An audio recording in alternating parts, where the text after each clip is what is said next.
What up, it's your boy Dragon, and in this video I wanted to talk about the upcoming beta, as well as some core changes to the Magic combat style.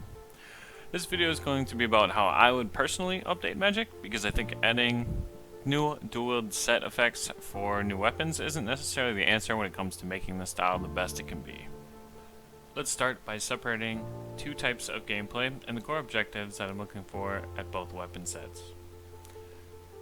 For 2H gameplay, I would want it to thematically match the weapon by making hits bigger and stronger. This is why we should keep Greater Sonic Wave on 2H for Magic.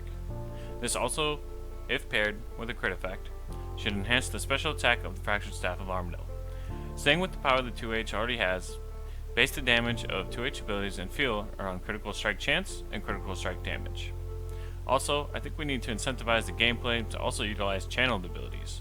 A prime example of this would be to make Asphyxiate hit harder on the third and fourth hit rather than equal across all hits, so that's not something that you want to cancel after just 2 hits. Now, dual wield gameplay would differ by allowing dual wield to be more mobile and not focus around criticals and channels. The idea behind it, although Greater Concentrated Blast is channeled, would be to use multi-hit abilities that do lower damage per hit but also are cast in a single global cooldown of 1.8 seconds. Flow stacks should be centered around building stacks while using dual wield weapons, not while using 2Hs. This would also allow you to add ability modifiers and stacks based around dual wield specifically. Moving on, there are some notable ability changes I would like to make, and they're pretty simple. All 3 Sonic Wave abilities would tier up by increasing the next ability used with an additional 5% critical strike chance. This goes from 5 to 10 to 15 and only applies to your next ability if it can crit. This would add more synergy with the Fractured Staff of Armadillo special attack. For dual wield, however, it should be centered around flow stacks. Flow stacks would generate while using dual wield abilities and only certain abilities in your rotation. For each version of Concentrated Blast, you'd gain additional flow stacks and maintain an additional flow stack per target hit on your next ability. Dual wield would be more complicated only in effect, but in practice and in use would actually be quite simple. I would now like to further elaborate on how flow stacks would work with dual wield weapons. It would stack by using certain dual wield abilities and cap at 15 stacks. For each stack you have, there's additional damage on damage over time abilities that would be 1% per stack. This would currently only affect 2 abilities, which are Corruption Blast and Combust. Flow stacks would also reduce the cooldown of Wild Magic by 2 ticks per stack after casting Wild Magic. This means the cooldown with 15 stacks would be reduced from 34 game ticks down to just 4 game ticks. This wouldn't allow you to use back-to-back Wild Magic abilities, but would allow you to recast Wild Magic after using one ability in between. Wild Magic cooldown reduction allows dual wield weapons to cast multiple quick thresholds without locking your character in place. This is core to the idea of quick spellcasting and giving the player freedom of mobility. Now, the synergy between dual wield weapons and Exsanguinate would be exceptional. Exsanguinate would allow for basic ability damage to be increased, and with Greater Concentrated Blast being a staple of this rotation, it would benefit massively from this. Additionally, Flow would provide added damage to the damage over time abilities, or dots, that Exsanguinate does not. So this means it would combo with Rack and Ruin very well because that affects the Combust ability, and specifically while wearing the Carapax Enhanced wrist straps, you would get additional damage. I believe Mod Ryan on a recent livestream had mentioned how they wanted to make weapons feel legendary and build around them. This would be an essential start to making dual wield feel good and allow further improvements with new weapon set effects. Now I would like to go over some core ability changes for both 2H and dual wield abilities. The Sonic Wave set I kinda already explained and talked about those, so I'm going to skip the effect for now. However, multiple abilities should be converted and categorized as channeled abilities. These abilities would include the Sonic Wave set, as well as Wild Magic and both Omnipower with and without the Zuck Cape. This would add more synergy with the existing Challenger's Ring and allow channeled abilities to be more optimized and utilized by the 2H style. For dual wield ability changes, Magma Tempest would be the primary change. By making it a dual wield ability, you can add an effect to it that for every hit on your primary target, it would add 1 flow stack. This would be 8 stacks over the course of 9.6 seconds, and this would synergize really well with the new effect of Greater Concentrated Blast. Now moving on to Metamorphosis, this one is more of a complicated change and was kind of the last idea I had for the set, so this one probably has the most volatility. First off, the damage currently sits at 1.66 times and I would slightly nerf it down to 1.6 times damage.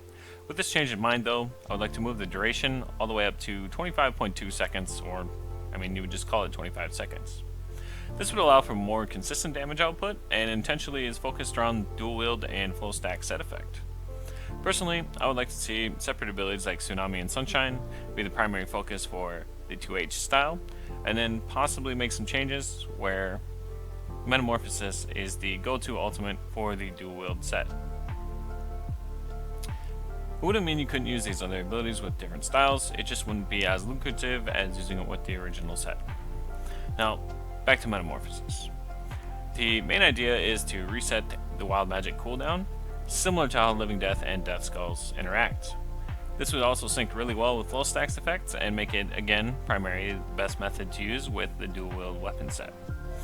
It would also still maintain the 0 rune cost when casting, but that's not really the primary concern of the change.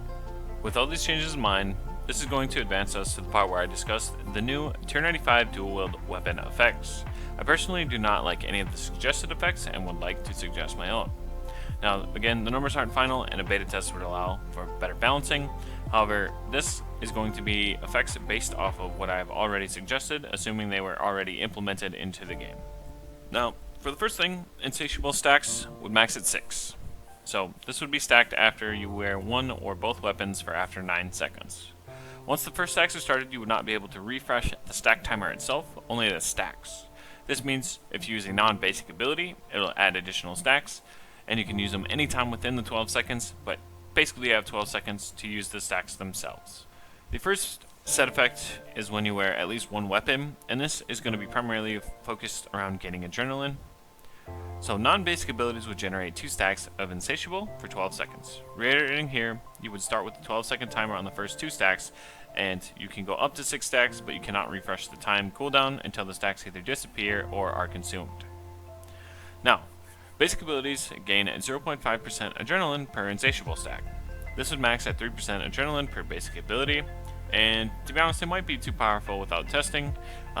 Basically, I worry about infinite adrenaline, so that could be possibly reduced. It's just the initial thought that I had on adrenaline stacking.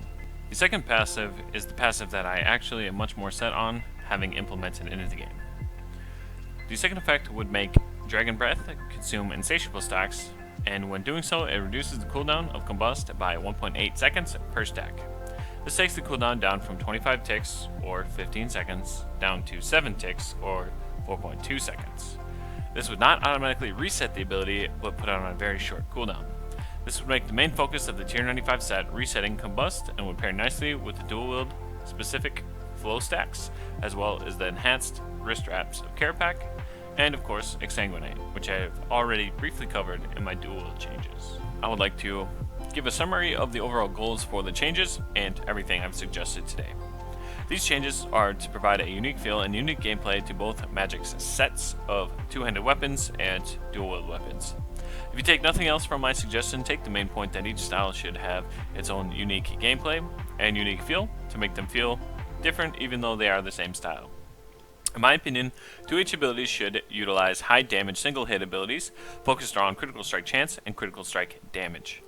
They should also incentivize to actually utilize the full channel of channeled abilities, which comes with the trade-off of low mobility because you will be kind of rooted in place. But it's a good trade-off for extra damage. For dual wield weapons, I think you should use multi-hit abilities, which allows quick spell casting.